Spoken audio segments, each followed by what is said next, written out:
നിങ്ങളുടെ കർത്താവും ഗുരുവുമായി ഞാൻ നിങ്ങളുടെ പാദങ്ങൾ കഴുകിയെങ്കിൽ നിങ്ങളും പരസ്പരം പാദങ്ങൾ കഴുകണം.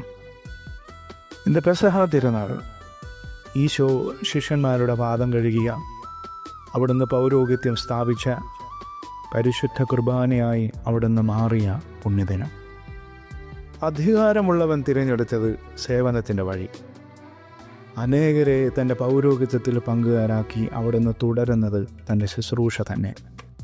പരിശുദ്ധ കുർബാനയിൽ തന്നെ മുറിച്ച് നമുക്കായി നൽകുന്ന തമ്പുരാൻ. ഈ സ്നേഹത്തിന് പകരം വയ്ക്കാൻ മറ്റൊന്നുമില്ല.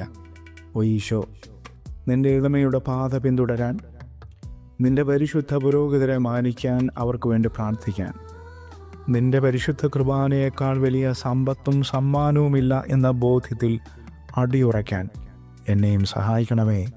ആമേൻ.